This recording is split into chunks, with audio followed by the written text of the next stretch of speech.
Hello, everyone. I hope everyone is having a happy Monday. I certainly am. The week's starting off good, and then there's a holiday, kind of in the middle of the week, but that's okay. There's still a holiday. So July 4th is coming up. I hope you've got some wonderful plans to spend time with your family and your loved ones. Um, I'm coming with another vlog. As you know, I love these vlogs.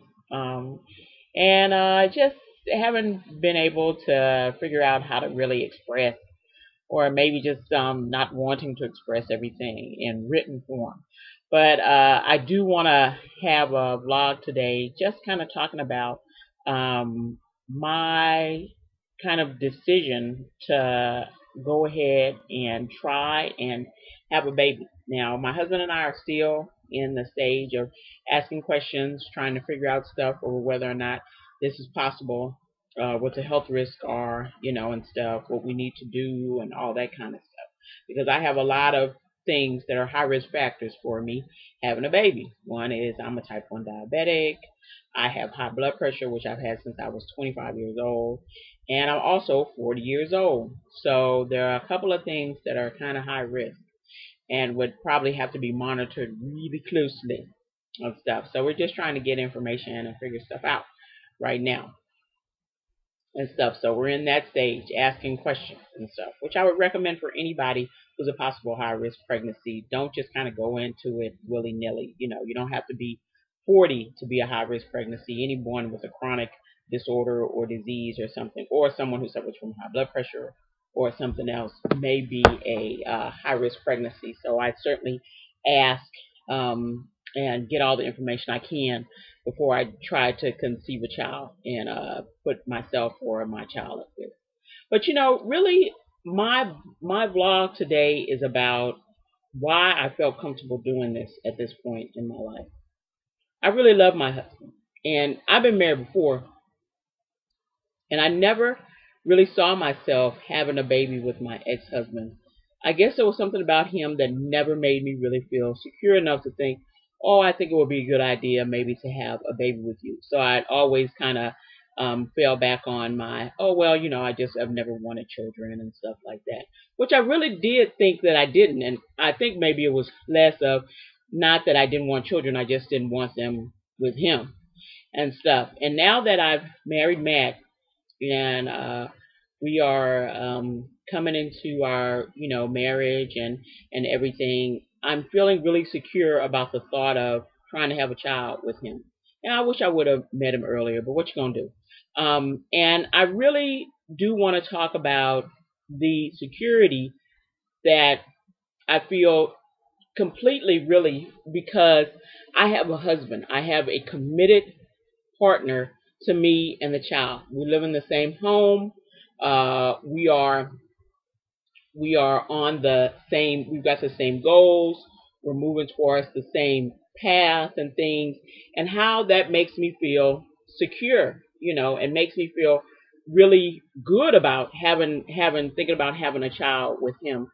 I don't really know how anyone feels secure about the thought of having a child by themselves. I'm 40, well educated. At this point, if I was single, I could possibly, you know, on the financial side, have a child and be okay, and financially be okay. But emotionally and the support I need, I would be really taking a risk. And in this world where we talk so much about the tragic, and stupid, and the stupid who decide to have children alone or make the mistake and have children with someone they're not committed to and stuff. I'd really like to have more talk about those people that do it the right way. Those people who wait and they get married and then they get pregnant and then they have kids, and the celebration of what it means to be married parents. We don't celebrate that enough. We're always wooing and moaning or, about the tragic and stupid and clueless.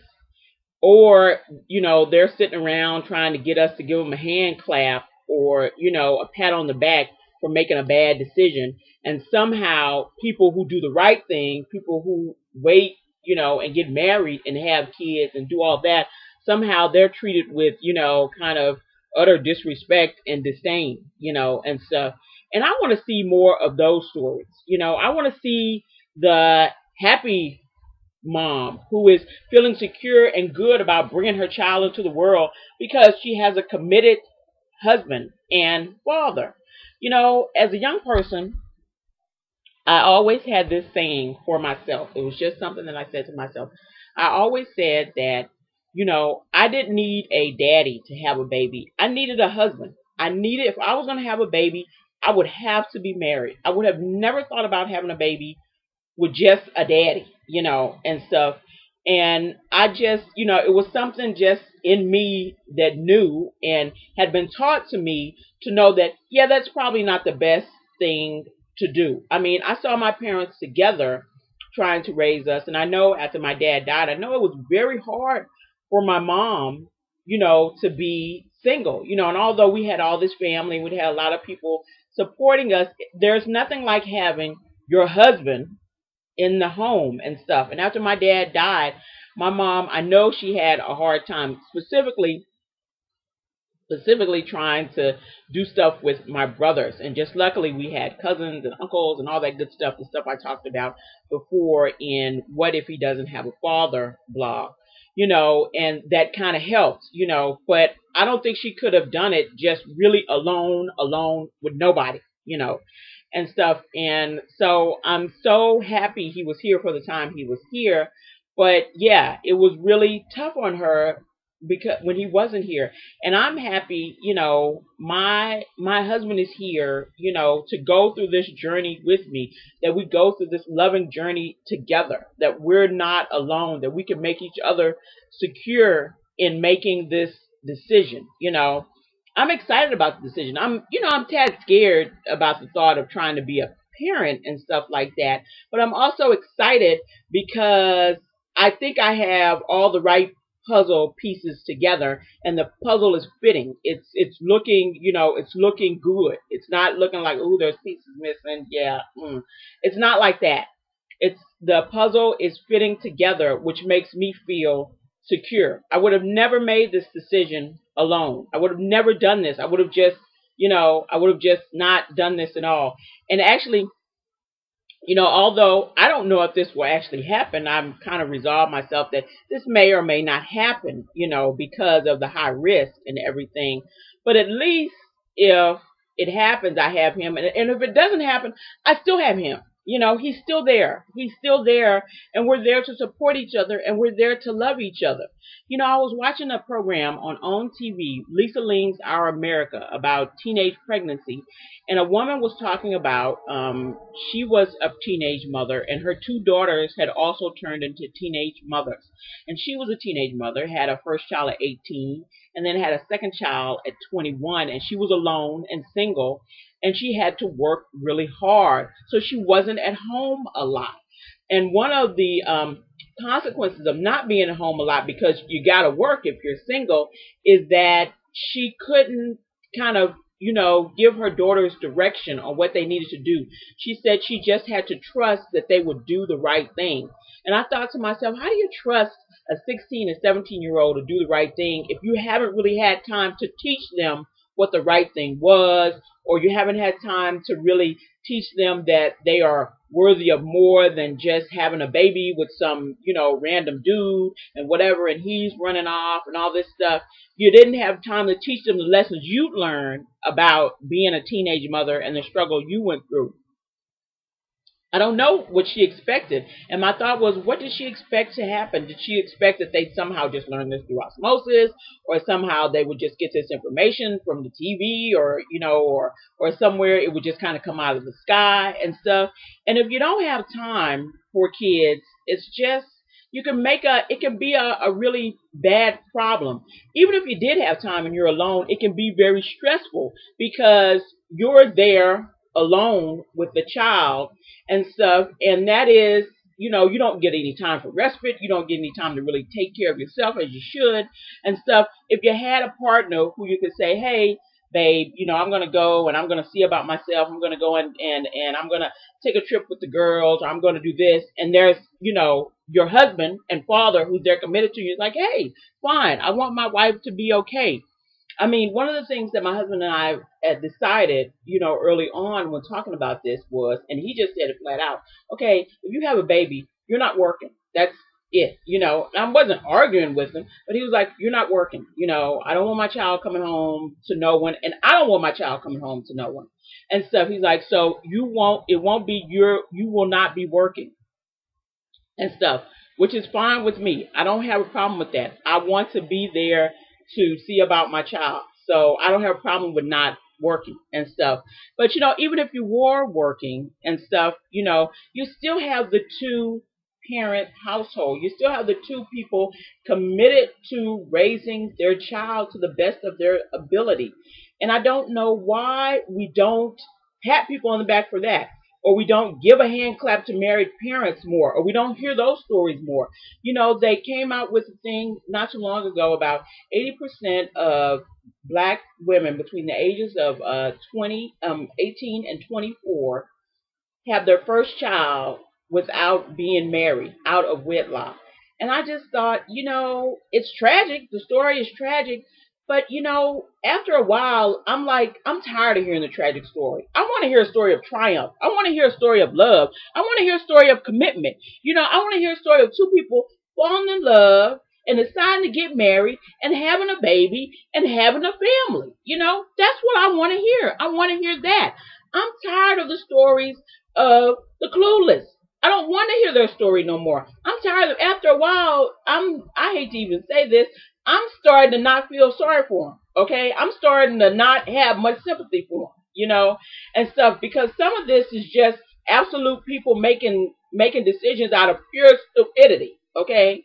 And stuff. And so I want to see something where married people and married parents are celebrated. I want those stories, I want to talk about that.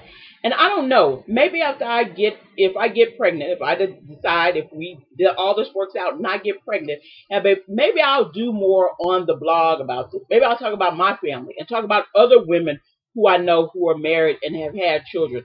I want to hear about those women. I'm tired of hearing about the stupid and the tragic. They get talked about all the time, and they're still stupid and tragic. So, I want to hear about someone doing stuff the right way instead of doing stuff the wrong way, and stuff. I want to hear about somebody who's got a functional life. I don't know why people seem to want to always talk about or celebrate dysfunction all the time. That's not helping anybody. It's, I don't know what it's putting into these kids' heads, thinking that that's some way to live and stuff. I want my nieces to see me have a child and have a family with a mom and dad, and stuff, like their family with a mom. And that's what I want the example to be. Hey, all families aren't perfect and things aren't always perfect in a family. But you know what? It's better than the alternative, okay, which is trying to do this alone and by yourself. I feel good. I feel secure. I feel so incredibly happy and blessed by the thought of making my husband a father, okay? Because we're committed to one another. I feel really secure and good about this decision. I can't tell you how secure and good I feel about it, but I do, because not only because I want to, make him a father, I want to have a child, but because he's here and he'll make a really awesome, great, wonderful, loving father and stuff. So why wouldn't I feel good about that, and stuff? I don't imagine ever thinking that I could have ever felt secure about trying to do this by myself. I wouldn't have even done it. I wouldn't have even thought of doing it. That thought wouldn't have even crossed my mind. I would have crossed having a kid off of my list, and I would have been okay with it and stuff, But now that I have the opportunity maybe to do it, I feel good about doing it. And I want that story. I want those stories celebrate it more and more. I want to hear that story all the time. I don't want to hear any more of the tragic stories. I don't want to hear people struggling, with single parenthood and trying to get child support from the dad or get the dad to spend the time with the kids and all this stuff and how frustrating it is and all this stuff. Listen, that's just the way it is. And you made that choice, and as my grandmother used to say, you made that bed, now you got to lie in it, okay? And that's just the way it is. You make better choices, hey, you get a better life and stuff. I've decided to make a better choice for myself, for my husband, for my potential baby, so we all can have a good, secure life, okay? A life of love and support. And then I've got all this wonderful family around it, which makes it even better, okay? So, I'm just talking about right now celebrating that. Celebrating married parents, okay? Giving them a rah-rah because they deserve it, okay? And stuff. I mean, I don't want them to be looked on or ignored pretty much by everybody. I want them to get the rah-rah that they deserve. And the at a boy or at a girl for doing the right thing, and stuff. Stop celebrating the abnormal, okay? Let's start celebrating when people do something right instead of always celebrating folks doing stuff wrong. All right, well, that's just my little rant for today. So I'll talk to you guys later. Bye.